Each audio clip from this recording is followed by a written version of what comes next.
Hi అండి, అందరికీ నమస్కారం. ఈరోజు మరొక మంచి కథ మీ ముందుకు వచ్చాను. ఈ కథను కూడా ఆదరిస్తారని మనస్ఫూర్తిగా కోరుకుంటూ ఇక లేట్ చేయకుండా మనం కథలోకి వెళ్ళిపోదాం. ఏమ్మా, ఇంత టైం అవుతూ ఉన్నా ఏం చేస్తున్నావు ఇక్కడ? టైం చూడు, 10 గంటలు అవుతుంది.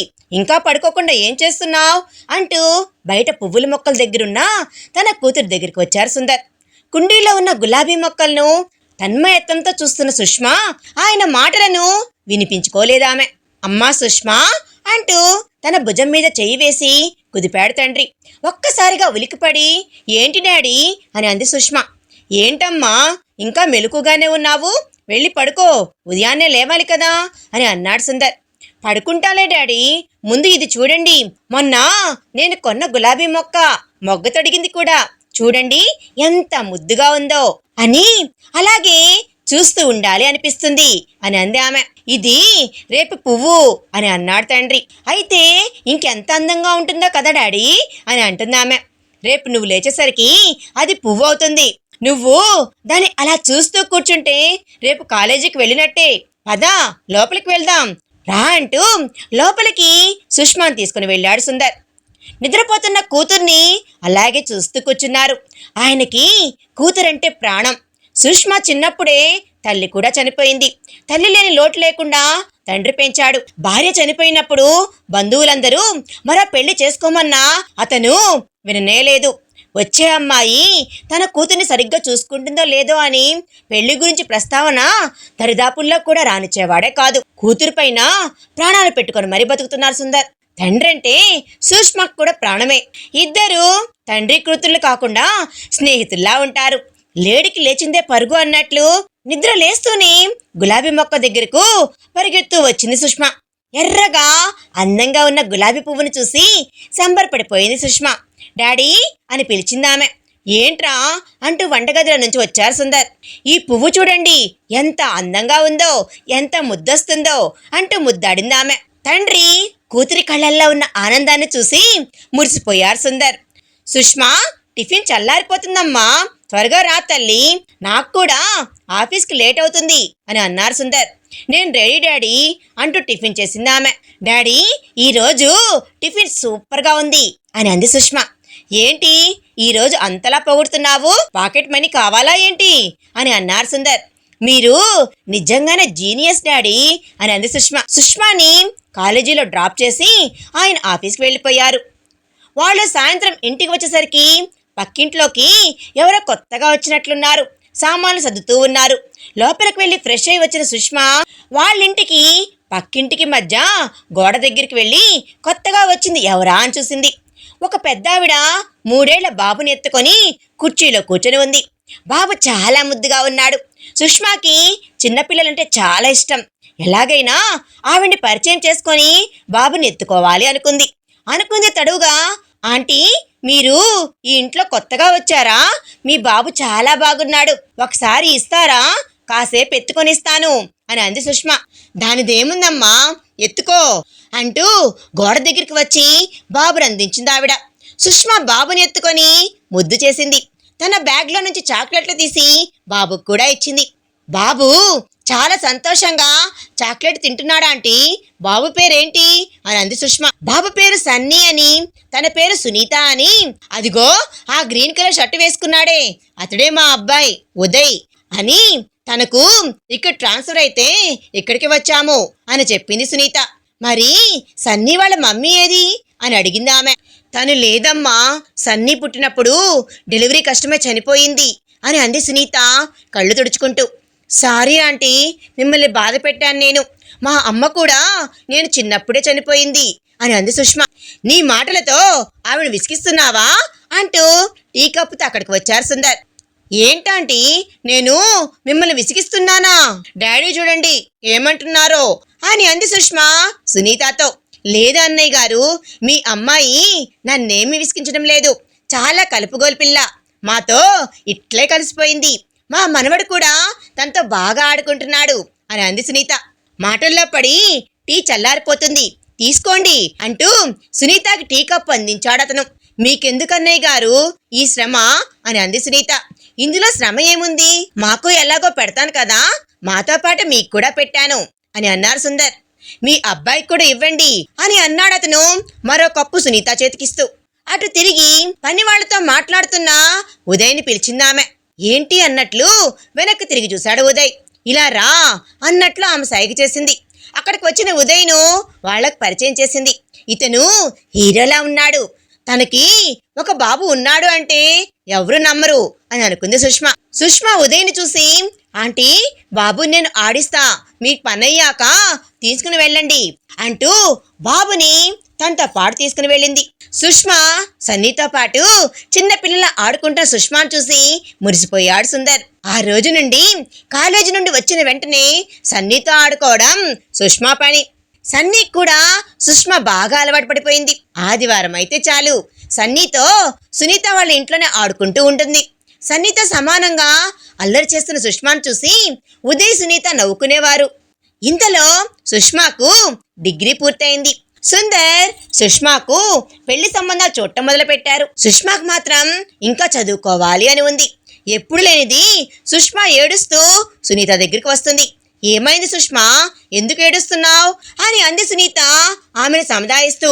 చూడండి ఆంటీ, డాడీ నాకు పెళ్లి చేస్తారంట, నా ఫ్రెండ్స్ అందరూ చదువుకుంటూ ఉంటే నేను పెళ్లి చేసుకోవాలంట అని అంటూ ఏడుస్తూ ఉంది. ఏంట్రా ఇక్కడ ఉన్నావా, నీకోసం ఇల్లంతా వెతుకుతున్నాను అంటూ అక్కడికి వచ్చారు సుందర్. సుష్మ ఆయనతో సమాధానం కూడా చెప్పకుండా మౌనంగా ఉంది. మీరు తనకి ఏదో పెళ్లి సంబంధం తెచ్చారంట కదా అన్నయ్య, తనకి ఇంకా చదువుకోవాలి అని ఉందట, అప్పుడే పెళ్లి వద్దు అని అంటుంది అని అంది సునీత. ఇది చాలా మంచి సంబంధం చెల్లెమ్మ, అబ్బాయి ఉద్యోగస్తుడు, ఆస్తి కూడా బాగానే ఉంది, పైగా పెళ్ళయ్యాక సూక్ష్మని కూడా చదివిస్తాను అని అన్నాడు. ఇంత మంచి సంబంధం మళ్ళీ దొరకదు అని అన్నారు సుందర్. మీరు ఎన్నైనా చెప్పండి డాడీ, నేను మాత్రం పెళ్లి చేసుకోను, మిమ్మల్ని విడిచి నేను ఎక్కడికి వెళ్ళను, నేను మీతోనే ఉంటాను, కావాలి అంటే మన దగ్గరే ఉండే పెళ్లి కొడుకుని తీసుకుని రండి, అప్పుడు ఆలోచిస్తా అని అంది సుష్మ అమాయకంగా. సుందర్ సుష్మ తల నిమురుతూ, చూడు తల్లి, నేను మాత్రం నిన్ను విడిచి ఉండగలనా, నువ్వేమీ నన్ను విడిచి ఎక్కడికి వెళ్తావు, పెళ్లి కొడుకుది కూడా ఈ ఊరే, నువ్వు నన్ను తలుచుకుంటే వచ్చేంత దగ్గరలోనే ఉంటావు, నువ్వెప్పుడు నన్ను చూడాలి అనిపించినా వెంటనే రావచ్చు, నువ్వు నా కళ్ళ ముందే ఉంటావని ఈ సంబంధం ఖాయం చేశాను అని అన్నారు సుందర్ కన్నీళ్లతో. డాడీ, మీరు ఏడవకండి, మీరు ఏడిస్తే నేను చూడలేను, మీరెవరిని చేసుకోమంటే నేను వారినే చేసుకుంటాను, సరేనా అని అంది సుష్మ తండ్రి కళ్ళు తుడుస్తూ. తండ్రి కూతుళ్లను చూసి సునీత కూడా కన్నీళ్లు వచ్చాయి. అప్పుడే ఆఫీస్ నుండి వచ్చిన ఉదయ్ తండ్రి కూతుర్ల ప్రేమను చూసి చలించిపోయాడు. అతను మగ పెళ్లి వాళ్ళు రావడం, వాళ్లకు అమ్మాయి నచ్చడంతో ఎంగేజ్మెంట్ కూడా ఆ రోజే జరిగిపోయింది. పెళ్లికి ముహూర్తం కూడా పెట్టించారు. పెళ్లికి ఎక్కువ టైం లేకపోవడం వల్ల సుందర్ పెళ్లి పనులన్నీ తానే దగ్గరుండి చూసుకుంటున్నాడు. పెళ్లిలో ఏ లోటు రాకుండా అన్ని ఏర్పాట్లు చేస్తున్నాడు. తన తాహతుకు మించినా సరే అన్ని ఘనంగా ఉండేలా చూస్తున్నాడు. మగపెళ్లి వారి దగ్గర మాట రాకూడదు అని, అన్నయ్య గారు ఒక్కరే ఎన్ని పనులు చేస్తారు, నువ్వు 2 రోజులు లీవ్ పెట్టు, ఆయనకి హెల్ప్ చేయి అని అంది సునీత ఉదయ్తో. ఉదయ్ సుందర్ దగ్గరికి వెళ్ళి చేయాల్సిన పనులన్నీ అడిగి తెలుసుకొని మరి అన్ని పనులు దగ్గరుండి చూసుకుంటున్నాడు. సునీత కూడా సూక్ష్మకు కావాల్సినవన్నీ చూసుకుంటుంది. వీళ్ల అభిమానానికి సుందర్ పొంగిపోయాడు. పెళ్లి రోజు రానే వచ్చింది. సుష్మాను చూడ ముచ్చటంగా అలంకరించారు తన ఫ్రెండ్స్ వాళ్ళు. గ్రీన్ కలర్ పట్టు చీరలో చాలా అందంగా ఉంది సుష్మ. సునీత సుష్మాకు దిష్టి చుక్క పెట్టింది. అక్క రా ఆడుకుందాం అని అంటూ వచ్చాడు సన్నీ. ఈరోజు అక్క పెళ్ళి, నీతో ఆడుకోవడం కుదరదు, నువ్వు మీ డాడీ దగ్గరికి వెళ్ళు అని అంది సునీత. పాపం సన్నీ బిక్కమొహం వేసుకొని వెళ్ళిపోయాడు తను. అదేంటంటీ, కాసేపు ఆడుకునే వాళ్ళం కదా అని అంది సుష్మ. సుష్మా, మగపెళ్లి వాళ్ళు వచ్చేశారు, ఎవరైనా నిన్ను చూడటానికి వస్తే బాగుండదు అని అంది సునీత. సన్నీ ఏడుస్తూ వెళ్ళి ఉదయ్ను సుష్మా గదికి తీసుకుని వచ్చాడు. పెళ్లి కూతురు అలంకరణలో ఉన్న సుష్మాను కన్నార్పకుండా చూస్తూ ఉండిపోయాడు ఉదయ్. ఎప్పుడు అల్లరి చేస్తూ ఉండే సుష్మాను ఇలా చూడటం కొత్తగా ఉంది అతనికి. ఫ్రెండ్స్తో మాట్లాడుతున్న సుష్మా ఉదయ్ తన్ను చూస్తూ ఉండటం చూసి ఆమె సిగ్గుపడింది. ఉదయ్ సన్నీని తీసుకొని అక్కడి నుండి వెళ్ళిపోయాడు. పెళ్లికి ఇంకా గంట టైం ఉంది. ఒక పక్క భోజనాలు, ఇంకో పక్క పెళ్లి కార్యక్రమాలు, వచ్చిన బంధువులను రిసీవ్ చేసుకోవడం, వాళ్ళను భోజనాలు తీసుకుని వెళ్ళడం, అటు ఇటు తిరుగుతూనే ఉన్నారు సుందర్. పెళ్లి కొడుకుని పెళ్లి కూతుర్ని పీటల మీద కూర్చోబెట్టారు. ఒక పక్క పెళ్లి తంతు జరుగుతూ ఉంటే మరో పక్క పెళ్లి కొడుకు తండ్రి సుందరంతో కట్నం విషయంలో గొడవ పడుతూ ఉన్నారు. ఇవ్వాల్సిందంతా ఇప్పుడే ఇవ్వాలి, ఇల్లు కూడా ఇప్పుడే రాసేవమని పట్టుబట్టారాయన. 6 నెలల్లో ఇస్తానండి, మీకు ముందే చెప్పాను కదా బావగారు, ఇప్పుడు ఇలా అడిగితే ఎలాగా అని అన్నారు సుందర్. అదంతా నాకు అనవసరం, 6 నెలల్లో ఎవరుంటారో ఎవరు పోతారో ఎవరికి తెలుసు, నాకు ఇప్పుడే ఇల్లు రాసివ్వండి అని అన్నాడు పెళ్లి కొడుకు తండ్రి. అది కాదు బావగారు అని సుందరం ఏదో చెప్పబోతూ ఉంటే, నాకు అదంతా అనవసరం, నేను అడిగింది ఇస్తేనే పెళ్లి జరుగుతుంది, లేకపోతే జరగదు అంటూ పీటల మీద ఉన్న పెళ్లి కొడుకుని లేవమంటాడు తండ్రి. తండ్రి చెప్పడమే ఆలస్యం. లేచి వెళ్ళి అతని పక్కన నిల్చున్నాడు పెళ్లి కొడుకు. ఇదంతా చూస్తున్న ఉదయ్కు చాలా కోపం వచ్చింది. ఆడపిల్ల జీవితానికి సంబంధించిన ఆ విషయం కావడం వల్ల కొద్దిగా కంట్రోల్ చేసుకొని పెళ్లి కొడుకు తండ్రి దగ్గరికి వెళ్ళాడు ఉదయ్. చూడండి, మీరు చేసేది చాలా తప్పు, కట్నం తీసుకోవడం నేరము అని మీకు తెలియంది కాదు. ఈ రోజుల్లో మీలా ఎవరు ఆలోచించడం లేదు, మర్యాదగా పెళ్లి జరగనివ్వండి, లేకపోతే పోలీస్ కంప్లైంట్ ఇస్తాను అని అన్నాడు అతను. నాకు నీతులు చెప్పడానికి నువ్వెవరు? పోలీసు వస్తే భయపడతాననుకుంటున్నావా? నేను అడిగింది ఇస్తేనే ఈ పెళ్లి జరుగుతుంది అని అన్నాడు అతను. వాళ్ళ మాటలు వింటున్న సుష్మా పెళ్లి పీటల మీద నుంచి లేచి, మీరు అడిగింది ఇవ్వకపోతే ఏం చేస్తారు? మహా అయితే పెళ్లి క్యాన్సిల్ చేస్తారు, అంతేగా. మీలాంటి డబ్బు మనుషులు మాకు అక్కర్లేదు. మీరు కూర్చోమంటే కూర్చొని, మీరు నిల్చోమంటే నిల్చునే కొడుకు రేపు పెళ్ళయ్యాక మీరు వదిలేయమంటే వదిలేస్తాడు అతను. మీరు పెళ్లికి ఒప్పుకున్నా నేను మాత్రం ఈ పెళ్లి చేసుకోను అని అంది మెడలో ఉన్న పూలమాలను విసిరికొడుతూ. సుష్మా మాటలకు పెళ్లి కొడుకు తరపు వాళ్ళు అందరూ ఆశ్చర్యపోయారు. ఎంత పొగరు ఈ అమ్మాయికి, ఇలాంటి అమ్మాయి మాకు వద్దు అంటూ పెళ్లి కొడుకు తండ్రి తన వాళ్ళను కలిసి మండపం నుండి వెళ్ళిపోతూ ఉన్నారు. సుందర్ వాళ్ళని ఆపడానికి ప్రయత్నిస్తూ ఉన్నాడు, కానీ ఎవ్వరూ తన మాట వినే స్థితిలోనే లేరు. ఉదయ్ పెళ్లి కొడుకు చేయి పట్టుకొని ఆపి, మీరు చదువుకున్న వాళ్ళు, కట్నం కోసం బంగారం లాంటి అమ్మాయిని మీరు వదులుకుంటున్నారు, బాగా ఆలోచించండి, మీ నాన్నగారికి నచ్చ చెప్పండి అని అన్నాడు అతను. చూడండి మిస్టర్, మీరెవరో నాకు తెలీదు, మా నాన్న మాటే నాకు వేదం, ఆయన్ని కాదు అని నేను ఈ పెళ్లి చేసుకోలేను. ఇన్ని చెప్తున్నారు కదా, మీరే ఆ అమ్మాయిని కట్నం తీసుకోకుండా ఆదర్శ వివాహం చేసుకోండి అంటూ ఉదయ్ చైన్ విడిపించుకొని పెళ్లి కొడుకు వెళ్ళిపోయాడు. పెళ్లి వాళ్ళు వెళ్ళిపోవడంతో సుందర్కి ఏం చేయాలో అర్థమే కాలేదు. పీటల మీద పెళ్ళాగిపోయింది అని తెలిస్తే తన కూతురికి ఇక పెళ్లి ఎలా జరుగుతుంది అని బాధపడుతూ అక్కడ తల పట్టుకొని కూర్చున్నారు. పెళ్లి కొడుకు మాటలు విన్న సునీత బాగా ఆలోచించి ఒక నిర్ణయానికి వచ్చింది. ఉదయ్ దగ్గరికి వెళ్ళి సుష్మాని పెళ్లి చేసుకోమని చెప్పింది. ఉదయ్ అందుకు ఒప్పుకోలేదు. నీ కోసం కాకపోయినా సన్నీ కోసమైనా నువ్వు పెళ్లి చేసుకోవాలి అంటూ బ్రతిమిలాడింది ఆమె. సునీత మాటలు విన్న సుందర్ కూడా ఉదయ్ దగ్గరికి వచ్చి అతను చేయి పట్టుకొని తన కూతురి జీవితం నిలబెట్టండి అని ప్రాధేయపడ్డాడు అతను. వాళ్ళు అంతలా చెప్పేసరికి ఉదయ్ కూడా ఒప్పుకున్నాడు. అందరి సమక్షంలో సుష్మా మెడలో తాళి కట్టాడు అతను. సుష్మాకు అంత కలలా ఉంది. తనిప్పుడు మిసెస్ ఉదయ్ అనే ఆలోచనే ఆమె కొత్తగా ఉంది. తనకు పెళ్ళయ్యాక ఉదయ్తో పాటు వాళ్ళింటికి వెళ్తుంది. తనకు బాగా అలవాటైన ఇల్లైనా ఈరోజు కొత్తగా అనిపించింది సుష్మాకి. తన దగ్గరికి వచ్చిన సన్నీని ఎత్తుకొని గదిలో కూర్చొని ఆడిస్తుంది. వాళ్ళ ఫస్ట్ నైట్కి ఏర్పాటు చేసింది సునీత. ఉదయ్కి ఇష్టం లేదు అని చెప్పినా కూడా ఆమె వినలేదు. సుష్మాను అలంకరించి గదిలోకి పంపింది ఆమె. లోపల ఉదయ్ని చూసి సుష్మా కంగారు పడింది. తలుపు దగ్గరే నిలబడింది. తలుపు దగ్గరే బొమ్మలా నుంచున్న సుష్మా పరిస్థితి అర్థం చేసుకొని ఉదయ్ తన దగ్గరికి వెళ్ళి, రా ఇలా వచ్చి కూర్చో అని అన్నాడు అతను. వెళ్ళి కుర్చీలో కూర్చుంది. తన ఎదురుగా ఇంకో కుర్చీలో కూర్చున్నాడు ఉదయ్. చూడు సుష్మా, నా గురించి నీకు తెలుసు. నా మొదటి భార్యని నేను ప్రేమించి పెళ్లి చేసుకున్నాను. ఆమె అంటే నాకు ప్రాణం. తను నాకు దూరమైనా తన జ్ఞాపకాలతోనే బ్రతుకుతున్నాను. ఎప్పటికీ నేను తనను మర్చిపోలేను. ఇదంతా ఇప్పుడెందుకు చెప్తున్నాడు అని నువ్వు అనుకోవచ్చు. నీకు ఇప్పుడే తెలియాలి. నా మనసులో ఆమెను పెట్టుకొని నీతో కాపురం చేయలేను. నువ్వు నన్ను అర్థం చేసుకుంటావని నేను అనుకుంటున్నాను అని అన్నాడు ఉదయ్. సుష్మా ఏమీ మాట్లాడకుండా అతను చెప్పేది వింటూ ఉంది. ఎప్పుడూ గలగలా మాట్లాడే తన గొంతు మోగిపోయినట్లుగా అనిపిస్తుంది.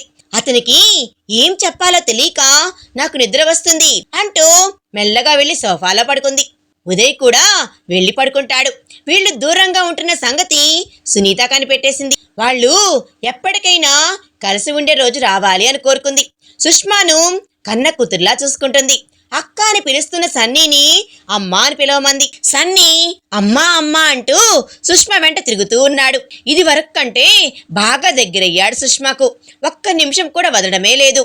వాళ్ళ అనుబంధాన్ని చూసిన సునీత చాలా సంతోషిస్తుంది. సుష్మా ఎప్పట్లానే సోఫాలో, ఉదయ్ మంచంపై పడుకున్నారు. సునీత దగ్గర పడుకున్న సన్నీ అమ్మ దగ్గర పడుకుంటాను అని మారం చేసేసరికి సన్నీని తీసుకుని వెళ్ళి సుష్మాకి ఇచ్చింది. సన్నీ పరిగెత్తుకుంటూ వెళ్ళి ఉదయ్ పక్కన పడుకొని సుష్మాన్ తన పక్కలో పడుకోమన్నాడు. సుష్మా ఉదయ్ వైపు చూసింది ఏమంటాడో అని.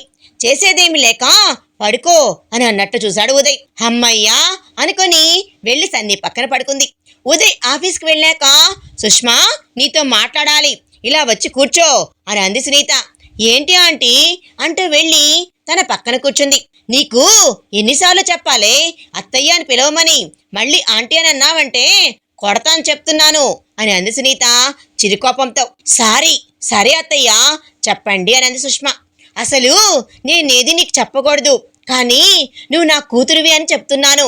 ఏంటబ్బా అని అనుకుంది సుష్మా మనసులో. నువ్వు వాడు ఎన్ని రోజులను దూరంగా ఉంటారే, పెళ్ళయ్యి 3 నెలలు కావస్తుంది. మిమ్మల్ని దగ్గరగా ఎప్పుడు చూడలేదు, కనీసం సరదాగా కూడా మాట్లాడుకున్నదే లేదు. కొత్తగా పెళ్ళైన వాళ్ళు ఎలా ఉంటారు, మీరెలా ఉంటున్నారు? ఎప్పుడు చిన్నపిల్లలా ఆడుకోవడమే కానీ వాడికి ప్రేమగా దగ్గర అవడానికి ప్రయత్నించవా? కనీసం వాడికి ఏం కావాలో కూడా చూస్తున్నావా? నువ్వేమి చిన్నపిల్లవు కాదు, నీకు పెళ్ళయింది, అది గుర్తుపెట్టుకో. రేపటి నుంచి వాడికి ఏం కావాలి అన్నా నువ్వే దగ్గరుండి చూసుకోవాలి, సరేనా అని అంది సునీత. సుష్మాకు ఉదయ్ అన్న మాటలు ఆవిడకి ఎలా చెప్పాలో అర్థమే కాలేదు. అది అత్తయ్య మరి అని ఏదో చెప్పబోతూ ఉంటే, నీ బాధ నాకు అర్థమైంది. వాడు ప్రేమను మనసులో ఉంచుకొని నిన్ను దూరం పెట్టుంటాడు. నువ్వేమో తింగద్దానిలాగా వాడు చెప్పిన దానికల్లా తలాడించుంటావు, అంతేనా అని అంది సునీత. అవును అన్నట్టు తలాడించింది సుష్మా. చూడు సుష్మా, ప్రేమ వాడి గతం, నువ్వు వాడి భవిష్యత్తు. వాడు అవునన్నా కాదు అన్నా నువ్వు వాడి భార్యవి, అది వాడు అంగీకరించి తీరాలి. నువ్వే వాడి మనసును మార్చి వాడిని చేసుకోవాలి. మీ ఇద్దరు కలిసి ఉంటేనే నేను మీ నాన్న సంతోషంగా ఉంటాము. ఆ విషయం నువ్వు గుర్తుపెట్టుకో అని అంది సునీత. అత్తయ్య ఆయనంటే నాకు ఇష్టం, కానీ ఆయన మనసులో ఇంకా ప్రేమే ఉంది. ఆయనంతటా ఆయన నన్ను ఇష్టపడితే కానీ బలవంతంగా ఆయన మనసులో నేను స్థానం సంపాదించలేను కదా. మీరు చెప్పినట్లు నేను ఆయనకి దగ్గరగా అవడానికి ప్రయత్నిస్తే ఆయనను తప్పుగా అనుకుంటారు, అది నేను భరించలేను. ఆయన మనసు మారే వరకు మనం ఎదురు చూద్దాం అని తన రూమ్లోకి వెళ్ళిపోయింది. ఎప్పుడు తను చూసే అల్లరి పిల్లేనా ఇలా మాట్లాడింది అని అనుకుని ఎంత పెద్దరికంగా మాట్లాడింది అనుకుంది సునీత. ఆ రోజు తర్వాత మళ్ళీ సుష్మా దగ్గర ఈ ప్రస్తావన తేలేదు. ఒకరోజు ఉదయ్ ఆఫీస్ నుంచి వచ్చేసరికి సన్నీ ఏవో పేపర్స్ చింపుతూ కనపడ్డాడు. సునీత సుష్మా వంటింట్లో ఉన్నారు. ఉదయ్ ఫ్రెష్ అయి వచ్చి టీవీ చూస్తూ అమ్మా కాఫీ అని అన్నాడు అతను. టీవీ చూస్తున్న వాడల్లా సన్నీ ఆడుకుంటున్న పేపర్స్ వైపు చూశాడు. అవి తనవే, కొత్త ప్రాజెక్ట్ కోసం తను ప్రిపేర్ చేసిన డాక్యుమెంట్స్ అవి. ఇదేంటి ఇక్కడున్నాయి అనుకుంటూ వాటిని చూశాడు అతను. అప్పటికే కొన్ని చింపి కొన్నిటిపై ఏవో గీతలు గీసున్నాడు సన్నీ. ఉదయ్ కోపంగా సునీతను పిలిచాడు. ఏంట్రా అంటూ వచ్చింది సునీత. ఏంటమ్మా ఇవి, ఎంత ముఖ్యమైనవో తెలుసా, వీడికి ఎవరిచ్చారు అంటూ సన్నీ ఆడుకుంటున్న పేపర్స్ని చూపించాడు. అది నేనే అంటూ సునీత ఏదో చెప్పబోతూ ఉంటే సన్నీ ఏడుస్తూ ఉంటే, నేనే ఇచ్చా ఉదయ్ గారు అనంది సుష్మా. ఆమె చెంప చెల్లుమంది. సుష్మా చెంపపై చేయి పెట్టుకొని ఉదయం చూస్తూ ఉంది. నువ్వు చదువుకున్న దానివే కదా, పిల్లాడికి ఆడుకోవడానికి ఇచ్చే ముందు అవి పనికొచ్చావో పనికిరావో చూడాలి కదా.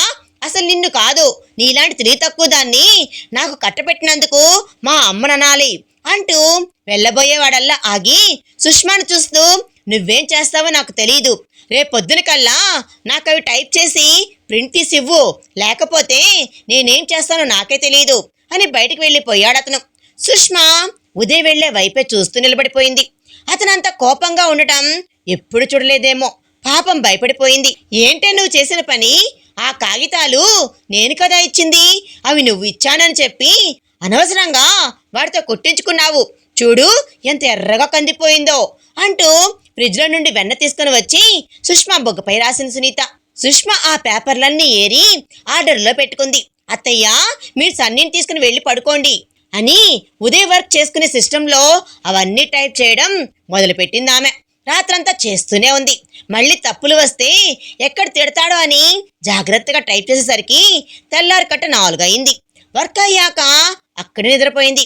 కోపం తగ్గాక అర్ధరాత్రి ఇంటికి వచ్చిన ఉదయ్కు ఏమీ తినకపోవడం వల్ల నిద్రే పట్టలేదు. ఆ తింగద్ద ఏం చేస్తుందో చూద్దాము అని కిందకు వచ్చాడతను. అమాయకంగా టేబుల్ మీద తలపెట్టుకుని నిద్రపోతున్నా సుష్మాను చూస్తూ అలాగే ఉండిపోయాడతను. తన ముఖం చూస్తే జాలి వేస్తుంది. అనవసరంగా కొట్టినట్లున్నాను అనుకుంటూ తన దగ్గరికి వెళ్ళాడు. సుష్మా పక్కన ఉన్న ఫైల్ తీసి అంతా చూశాడు. అంతా పర్ఫెక్ట్ గా ఉంది. పర్లేదు, బాగానే చేసింది అనుకొని వెళ్ళబోయాడు. కానీ సుష్మాను అలా వదలలేక తన నెమ్మదిగా ఎత్తుకొని గదిలో తీసుకుని వెళ్ళి పడుకోబెట్టాడు. లేటుగా పడుకోవడం వల్ల సుష్మా లేచేసరికి 10 అయింది. అప్పటికే ఉదయ్ ఫైల్ తీసుకుని ఆఫీస్కి వెళ్ళిపోయాడు. రాత్రి బాగా కష్టపడినట్లున్నావు, నిద్ర సరిపోయిందా అంటూ కాఫీతో వచ్చింది సునీత. అవునత్తయ్యా, అంతా అయ్యేసరికి 4 అయింది. నాకు అక్కడే పడుకున్నట్లు గుర్తు, కానీ ఇక్కడికి ఎలా వచ్చానో నాకు అర్థం కావడం లేదు అంటూ సుష్మా తల గోక్కుంటూ ఉంటే, అక్కడ పడుకోలేక వచ్చి ఉంటావులే, ముందు కాఫీ తాగు, చల్లారిపోతుంది అని అంటుంది సునీత. కాఫీ తాగాక సన్నీని తీసుకొని వాళ్ళ నాన్న దగ్గరికి వెళ్తుంది. ఆ రోజంతా అక్కడే ఉన్నారు ఇద్దరు. ఉదయ్ ఆఫీస్ నుండి వచ్చాక సన్నీని అడిగాడు. సుందర్ గారి దగ్గరికి వెళ్లారు అని చెప్పింది సునీత. రాత్రి భోజనం టైం అయినా ఇంటికి రాకపోయేసరికి ఉదయ్ని వెళ్ళి పిలవమంది సునీత. ఉదయ్ వెళ్లేసరికి సుందర్ గారు సుష్మాకి సన్నీకి అన్నం తినిపిస్తూ ఉన్నారు. వాళ్ళని అలాగే చూస్తూ గుమ్మం దగ్గరే ఉండిపోయాడు ఉదయ్. ఉదయ్ని చూసిన సుందర్ గారు, రండి బాబు, అక్కడ నిలబడిపోయారు, లోపలికి రండి, మీరు కూడా భోజనం చేదురు అంటూ పిలిచాడు ఆయన. నేను ఇప్పుడు తిన్నానండి, అమ్మ వాళ్ళని పిలవమంటే ఇక్కడికి వచ్చాను అని సన్నీని ఎత్తుకొని వెళ్ళిపోయాడు. వాళ్ళ వెనకే సుష్మా కూడా వెళ్ళిపోయింది. ఉదయ్, రేపు మామయ్య కూతురు పెళ్లి, అందరిని తప్పకుండా రమ్మన్నారు, రేపు లీవ్ పెట్టు అని అంది సునీత ఉదయ్ టిఫిన్ పెడుతూ. సరే అన్నట్టు తల ఊపాడతను. తెల్లారి అందరూ పెళ్లికి వెళ్ళడానికి రెడీ అయిపోయారు. ఉదయ్ సునీత హాల్లో వెయిట్ చేస్తూ ఉన్నారు సుష్మా కోసం. ఏంటమ్మా ఇది ఇంకా రాలేదు అంటూ విసుక్కుంటూ ఉన్నాడు ఉదయ్. అదిగో వచ్చేసింది అంటూ సుష్మాను చూపించింది ఆమె. ఎప్పుడు డ్రెస్సులు వేసుకునే సుష్మా ఈ రోజు చీరలో అద్భుతంగా ఉంది. తనని కన్నార్పకుండా చూస్తూ ఉన్నాడు ఉదయ్. అది చూసిన సునీత నవ్వుకుంటూ ఉంది. సుష్మా కొంచెం సిగ్గుపడుతూ ఉంది. సన్నీ వచ్చి డాడీ ఎత్తుకో అనేసరికి లోకంలోకి వచ్చాడు ఉదయ్. అప్పుడు గమనించాడు సుష్మా కట్టుకున్న చీరను. అది ప్రేమ చీర. వాళ్ళ మ్యారేజ్ డేకి గిఫ్ట్గా ఇచ్చాడు ఉదయ్. అమ్మా ఇలా రా అంటూ సునీతను పక్కకు తీసుకుని వెళ్ళాడు. అమ్మా, ఆ చీర తను కట్టుకుందేంటి? అది నా ప్రేమది, తను కట్టుకోవడం నాకు ఇష్టం లేదు, నువ్వు తనని వేరే చీర కట్టుకోమని చెప్పు అని అన్నాడు ఉదయ్. తను వద్దన్నా నేనే బలవంతంగా ఇచ్చాను, ఇప్పుడు మార్చుకోమంటే ఏమనుకుంటుందో అని అంది సునీత. అదంతా నాకు తెలియదమ్మా, ముందు నువ్వు వెళ్ళి చెప్పు అని వెనక్కి తిరిగేసరికి సుష్మా ఉదయ్ చేతిలో ఆ చీర పెట్టి సారీ చెప్పి సన్నీని తీసుకుని కారు దగ్గరికి వెళ్ళిపోయింది. కారులో సన్నీ సుష్మా ఒకటే అల్లరి. అంత జరిగినా ఏమీ జరిగినట్లు నవ్వుతూ ఉన్న సుష్మాను చూసి ఉదయ్ చాలా గిల్టీగా ఫీల్ అయ్యాడు. షాపింగ్ ముందు కారు ఆపి సునీతకు డబ్బులిస్తూ సుష్మాకు చీరను కొనమన్నాడు. అది విన్న సుష్మా, నాకేమి వద్దత్తయ్యా, ఇందా జరిగిన దానికి నేనేం ఫీల్ అవ్వడం లేదు, ముహూర్తానికి టైం అవుతుంది వెళ్దాం, ముహూర్తానికి టైం అవుతుంది వెళ్దాం అని అంది ఆమె. ఉదయ్ కార్ డ్రైవ్ చేస్తూ అద్దంలో నుంచి సుష్మా చూస్తూ ఉన్నాడు. సుష్మా కూడా అనుకోకుండా అటే చూసింది. అలా వాళ్ళిద్దరు కళ్ళు కలుసుకున్నాయి. వాళ్ళ చూసిన సునీత నవ్వుకుంటూ, రోడ్డు చూసి డ్రైవ్ చేయరా, అద్దంలో చూస్తూ కాదు అని అంది ఆమె. అబ్బే అదేం లేదుమా అంటూ చూపు తిప్పుకున్నాడు ఉదయ్. ఫంక్షన్లో అందరితో కలివిడిగా తిరుగుతూ బంధువులందరికి దగ్గరైన సుష్మా. అందరూ మీ కోడలు చాలా బాగుంది, చలాకి పిల్ల అని అన్నారందరూ. సునీత కొత్త దంపతులకు అక్షంతలు వేయడానికి వెళ్ళమంది ఉదయ్ని సుష్మాని. సుష్మా స్టేజీ ఎక్కుతూ స్లిప్ అయ్యి కింద పడబోయింది. ఆమె వెనకే ఉన్న ఉదయ్ తనని పడకుండా పట్టుకున్నాడు. తన నడుము మీద ఉన్న ఉదయ్ చేతి స్పర్శ సుష్మాకు గిలిగింతలు పెట్టింది. ఉదయ్ కూడా కొత్త అనుభూతికి లోనయ్యాడు. వాళ్ళు ఒకరినొకరు చూసుకుంటూ అలాగే ఉండిపోయారు. అందరూ వాళ్ళనే చూస్తూ క్లాప్స్ కూడా కొట్టారు. ఫోటోగ్రాఫర్ అయితే వాళ్ళని ఫోటోలో బంధించాడు. బావా, పెళ్లి మాకు, మీకు కాదు. మీకు ఆల్రెడీ అయిందిరా, మరి అందరూ మిమ్మల్నే చూస్తున్నారు, మమ్మల్ని ఎవ్వరూ పట్టించుకోవడం లేదు అన్న పెళ్లి కూతురు పిలుపుతో ఈ లోకంలోకి వచ్చారు సుష్మా. అన్నా పెళ్లి కూతురు పిలుపుతో ఈ లోకంలోకి వచ్చారు. సుష్మా సిగ్గుపడుతూ ఉదయం నుండి దూరంగా జరిగి సునీత దగ్గరికి వెళ్ళిపోయింది. ఇంటికి వచ్చేటప్పుడు ఉదయ్ ఫంక్షన్లో జరిగిన దాని గురించే ఆలోచిస్తూ ఉన్నాడు. నేనేంటి అలా చేశాను అందరి ముందు సుష్మాతో? కొంపతీసి సుష్మా ఏమైనా అనుకుందా అని సుష్మా వైపు చూశాడు. హాయిగా పడుకుని ఉంది తను. నేనే ఎక్కువ ఊహించుకుంటున్నానేమో అని అనుకున్నాడు ఉదయ్. అలసటగా ఉండటంతో ఆ రోజు కూడా సెలవు పెట్టాడు ఉదయ్. సునీత ఎక్కడికో వెళ్ళింది సన్నీని తీసుకొని. హాల్లో కూర్చొని ఫోన్ చూస్తున్న ఉదయ్ ఎవరో చిన్నగా ములుగుతున్నట్లు అనిపించింది. సునీత గదిలో నుంచే వినబడుతుంది. ఉదయ్ వెళ్ళి చూసేసరికి సుష్మా పొట్ట పట్టుకొని గిలగిలా కొట్టుకుంటుంది. ఉదయ్ చాలా కంగారుగా ఆమె దగ్గరికి వెళ్ళి, ఏమైంది, ఎందుకలా ఏడుస్తున్నావు అని అన్నాడు అతను. అది కడుపు నొప్పి అని అంది ఏడుస్తూ. పద హాస్పిటల్కి వెళ్దాం అని అన్నాడు ఉదయ్. వద్దు, ఇది మామూలు నొప్పి, అత్తయ్య టాబ్లెట్ తేవడానికి వెళ్ళారు అని అంది ఆమె నొప్పిని భరిస్తూ. తన బాధను చూసి తట్టుకోలేకపోయాడు ఉదయ్. ఇంత నొప్పి వస్తుంటే టాబ్లెట్ అంటావేంటి, ముందురా హాస్పిటల్కి వెళ్దాం అని ఆమెను బలవంతంగా లేపి హాస్పిటల్కి తీసుకుని వెళ్ళాడు. డాక్టర్ టెస్ట్ చేసి కంగారు పడాల్సిన అవసరం ఏమీ లేదు, పీరియడ్స్లో చాలా మంది ఆడవాళ్ళకి ఇలానే ఉంటుంది, ఈ టాబ్లెట్ వాడండి, నెక్స్ట్ మంత్ కూడా ఇలానే వస్తే అప్పుడు స్కానింగ్ చేద్దాం అని అంది ఉదయ్తో. ఇంటికి వెళ్ళేసరికి సునీత కంగారుగా వాళ్ళకి ఎదురుకు వచ్చి, ఎక్కడికి వెళ్ళారు మీరు, చెప్పా పెట్టకుండా, మీకోసం ఎంత కంగారు పడ్డానో తెలుసా అని అంది ఆమె. తనకు కడుపు నొప్పి అంటే హాస్పిటల్ తీసుకుని వెళ్ళాను అని అన్నాడు ఉదయ్. సుష్మా ఎలా ఉందమ్మా ఇప్పుడు అని అంది సునీత. డాక్టర్ ఇంజెక్షన్ చేశాక తగ్గింది అత్తయ్య, నీరసంగా నడుస్తూ తూలిపోబోతూ ఉంటే ఉదయ్ ఆమెను ఎత్తుకొని గదిలోకి తీసుకుని వెళ్ళి పడుకోబెట్టాడు. 2 రోజుల తర్వాత మామూలుగా తిరుగుతున్న సుష్మాను చూసి, భయపెట్టావు కదా అని తనలో తానే అనుకొని నవ్వుకున్నాడు అతను.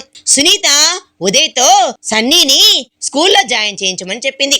అప్పుడే ఎందుకత్తయ్యా, తర్వాత వేద్దాం, ఇప్పుడే జాయిన్ చేస్తే అసలే చిన్నపిల్లలు, ఏడుస్తాడేమో కదా అని అంది సుష్మా. ఇప్పటికే లేట్ అయింది, మా ఉదయ్ అయితే 3వ సంవత్సరంలోనే స్కూల్కి వెళ్ళాడు తెలుసా అని అంది సునీత. ఓహో, అయితే మీ అబ్బాయినే స్కూల్కి పంపండి, నా కొడుకుని మాత్రం నేను పంపను అని సన్నీని తీసుకొని సుందరం గారి దగ్గరికి వెళ్ళిపోయింది. అమ్మ కొడుకులు ఒకరినొకరు చూసుకొని ఇలాగే వదిలేస్తే అది వాడిని స్కూల్కి పంపదు, నేను వెళ్ళి ఒప్పిస్తా అని వాళ్ళ వెనకే వెళ్ళింది సునీత. మొత్తానికి ఎలాగోలా బ్రతిమలాడి సుష్మాను ఒప్పించింది ఆమె. సన్నీ స్కూల్కి వెళ్ళాక వాడు వచ్చే వరకు గుమ్మం దగ్గరే ఉండేది. ఏమీ తోచక అటు ఇటు తిరిగేది. సుష్మా ప్రవర్తన చూసి నవ్వుకునేది. సుష్మా, అమ్మో అత్తయ్య, సన్నీ లేకపోతే నాకు చాలా బోర్ కొడుతుంది, మొన్న నా ఫ్రెండ్ తను పనిచేసే కంపెనీలో జాబ్ ఉందని చెప్పింది, నేను జాయిన్ అవ్వనా అని అంది సుష్మా. నీకు ఇష్టమైతే వెళ్ళు, ఉదయన్ కూడా ఓ మాట అడుగు అని అంది సునీత. అత్తయ్య ప్లీజ్ మీరే అడగండి అని అంది సుష్మా. ఉదయ్ వచ్చాక జాబ్ సంగతి చెప్పింది సునీత. తనకిష్టమైతే వెళ్ళమని చెప్పు అని అన్నాడు ఉదయ్. వాళ్ళ మాటలు విన్న సుష్మా చాలా సంతోషంగా ఫీల్ అయింది. ఆ రోజు నుంచి సన్నీ స్కూల్లో సుష్మాను ఆఫీస్లో డ్రాప్ చేసి తన ఆఫీస్కి వెళ్ళేవాడు. ఎప్పట్లానే సుష్మా కోసం ఆఫీస్కి వెళ్ళిన ఉదయ్కు తను ముందే వెళ్ళిపోయింది అని వాచ్మెన్ చెప్పేశాడు. నేను రాకుండా ఎందుకు వెళ్ళింది అని అనుకుంటూ వెళ్ళిపోయాడు ఉదయ్. ఇంటికి వెళ్ళేసరికి సుష్మా ఏదిరా అని అడిగింది సునీత. సుష్మా ముందే వచ్చిందని చెప్పారమ్మా, అందుకే నేను సన్నీని తీసుకుని వచ్చేశాను అని అన్నాడు అతను. ఎంతసేపైనా సుష్మా రాకపోయేసరికి సునీతలో భయం మొదలైంది. ఉదయ్, అమ్మ ఇంకా రాలేదురా, నాకు ఎందుకో భయంగా ఉంది, వెళ్ళి చూసిరా అని అంది సునీత. షాపింగ్కి ఏమైనా వెళ్ళిందేమో, వస్తుందిలే అమ్మా అని అన్నాడు ఉదయ్. అది కాదురా, వాడు మళ్ళీ ఏమైనా సుష్మా నేర్పించాడేమో అని అంటే, ఇంతకు ముందు ఎవరైనా సుష్మా నేర్పించారా అని అన్నాడు ఉదయ్. వాళ్ళ ఆఫీసులో ఎవరో సుధా అంట ఏడిపిస్తున్నాడు అని మొన్న నాతో చెప్పి ఏడ్చిందిరా, అందుకే భయపడుతున్నాను, ఆ విషయాన్ని నాకెందుకు ఇప్పటివరకు చెప్పలేదు అని సుష్మా కోసం మళ్ళీ ఆఫీస్కి వెళ్ళాడు ఉదయ్. వాచ్మెన్ మళ్ళీ అదే సమాధానం చెప్పాడు. వాడి మీద నమ్మకం లేక తనే లోపలికి వెళ్ళాడు అతను. ఆఫీస్ అంతా ఖాళీగా ఉంది, అయినా మొత్తం వెతికాడు. ఒక గదిలో ఏదో మాటలు వినపడుతూ ఉండేసరికి అక్కడికి వెళ్ళాడు అతను. ఆ గది లోపల నుంచి లాక్ చేసి ఉంది. తలుపు పగలగొట్టుకొని వెళ్ళాడు ఉదయ్. సుష్మా స్పృహలో లేదు. నువ్వెవర్రా? నిన్ను ఎవరు రానిచ్చారు? కొంచెం ఉంటే అది నా సొంతమయ్యేది అంటూ ఉదయ్ మీదకి వచ్చాడు సుధా. నేనెవరా అని వాణ్ణి బాగా కొట్టి సుష్మా తీసుకుని ఇంటికి వెళ్ళాడు ఉదయ్. సుందర్, సునీత చాలా కంగారు పడ్డారు సుష్మాను ఆ స్థితిలో చూసి. ఉదయ్ వాళ్ళకి ధైర్యం చెప్పి సుష్మాను గదిలోకి తీసుకుని వెళ్ళాడు. సుష్మాకు స్నానం చేయించి మంచం మీద పడుకోబెట్టి లేవబోతూ ఉంటే ఆమె అతని చేతిని గట్టిగా పట్టుకొని పడుకుంది. ఆమెను వదలలేక తన పక్కనే పడుకొని సుష్మాన్ తన గుండెలపై పడుకోబెట్టుకున్నాడు అతను. తనని చూస్తూ, నాకు తెలియకుండానే నా మనసులోకి ఎప్పుడు వచ్చావే? నువ్వు కనపడకపోతే ఎంత విలువలాడిపోయానో నీకు తెలుసా? నువ్వు కనిపించాకే నాకు నా ప్రాణం తిరిగి వచ్చింది అంటూ సుష్మా నునుడిపై ముద్దు పెట్టుకున్నాడు అతను. తెల్లారి సుష్మాకు మెలకు వచ్చేసరికి తను ఉదయ్ గుండెలపైన ఉండటం గమనించి లేవబోయింది ఆమె. అంతే, ఆమెను ఉదయ్ తన మీదకు లాక్కొని గట్టిగా హత్తుకున్నాడు. సుష్మా సిగ్గుపడుతూ లేవబోతే ఇంకాస్త గట్టిగా పట్టుకున్నాడు. సుష్మా తన గుండెలపై ఉండి రాత్రి జరిగిందంతా గుర్తు చేసుకుంది. తనకు స్పృహ లేకపోయినా ఉదయ్ తనను కాపాడటం, తనకు స్నానం చేయించడం తను వినడం లేదు అనుకొని అతను చెప్పిన మాటలన్నీ గుర్తున్నాయి. తనకి తెలియకుండానే వచ్చిన కన్నీళ్లు ఉదయ్ గుండెను తడిపాయి. ఏమైంది? ఎందుకు ఏడుస్తున్నావు అంటూ సుష్మాని అడిగాడు. మీరు లేకపోతే నేనేమైపోయేదాన్ని అని అంది బొంగురిపోయిన గొంతుతో. నేనుండగా నీకేమీ కాదు, నిన్న జరిగిందంతా మర్చిపో, ప్రశాంతంగా ఉండు అని అన్నాడు అతను. అసలు నిన్న అని సుష్మా ఏదో చెప్పబోతూ ఉంటే మర్చిపోమన్నాను కదా అని ఆమెను ముద్దాడి ఐ లవ్ యూ బంగారం అని అన్నాడు అతను. ఐ లవ్ యూ టూ అని అంది సుష్మా. ఇప్పుడు నీరసంగా ఉన్నావని నేను వదిలేస్తున్నాను, రాత్రికి నిన్ను వదిలేదే లేదు, రెడీగా ఉండు అని అన్నాడు ఆమె చెవిలో. సుష్మా సిగ్గుపడుతూ అతన్ని విడిపించుకొని వెళ్ళిపోయింది. ఆ రాత్రి వాళ్ళకి స్పెషల్ డే. ఆ రాత్రి స్పెషల్గా రెడీ అయిన సుష్మాను చూసిన సునీత, ఏంటే కోడలా, నా కొడుకుని దారిలోకి తెచ్చుకున్నట్టున్నావు అని అంది ఆమె. పోండి అత్తయ్య అని సన్నీని ఎత్తుకుని గదిలోకి వెళ్ళబోతుంటే సునీత ఆపి సన్నీని తీసుకొని ఇప్పుడు వెళ్ళు అని అంది గదిలోకి.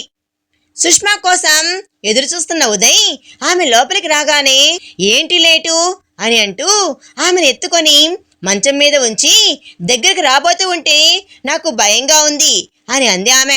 నేనున్నాను కదా మిసెస్ ఉదయ్ అంటూ లైట్ ఆఫ్ చేసి ఆమె భయం పోగొట్టి తనలో ఐక్యం చేసుకున్నాడు ఉదయ్. ఇంతటితో ఈ కథ సమాప్తమైంది. మరొక మంచి కథతో మీ ముందుకు వస్తాను. ఈ కథ నచ్చితే లైక్ చేసి మీ విలువైన అభిప్రాయాలను కామెంట్ రూపంలో తప్పకుండా తెలియజేయండి. కొత్త వారు మన ఛానల్ చూస్తున్నట్లయితే సబ్స్క్రైబ్ చేసుకోండి. Thanks for watching.